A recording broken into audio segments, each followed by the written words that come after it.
Sa paghahanap nila Annalyn, ninang niya Diyosa kay Bogs ay natagpuan nila ito na balak magpakalayo-layo. Pero nahuli nila Annalyn at Diyosa.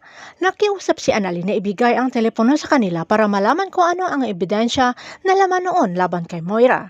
Hindi makapaniwala ang babaeng kasama ni Bogs na ang dala nitong pera ay galing sa masama, ang pag-scam, at hindi pala totoo na napanalunan niya ito sa loto.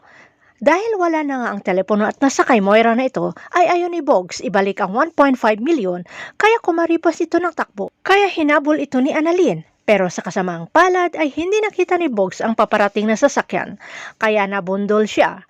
Bago binawian ng buhay si Bogs ay ipinagtapat ang laman ng phone na si Moira ang dahilan ng aksidente ng asawang si RJ, kaya nawala ang memorya nito.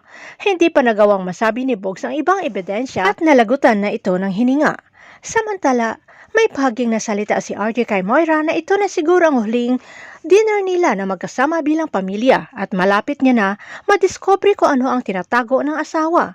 Naging palaisipan naman ito kay Moira lalo na't nalaman sa katulong na nakita nito si sir niya RJ na mukhang may hinahanap at tinatanong kung may safety deposit box ang ma'am niya Moira.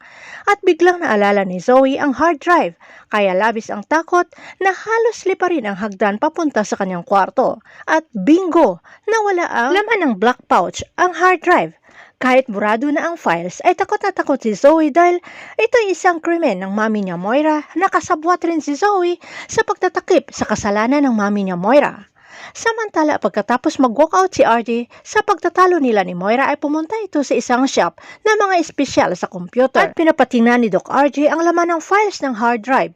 Ayon sa technician, burado na ang files, pero sa kagustuhan ni Doc RJ na malaman kung anong files ang nandoon, ay nangako ang technician na gagawin lahat na ma-retrieve ang files na nabura. Dito na kaya lalabas ang tunay na kulay ni Moira at ang krimen na ginawa sa asawa. Abangan na lang natin ang susunod na episode dito sa Abot Kamay na Pangarap.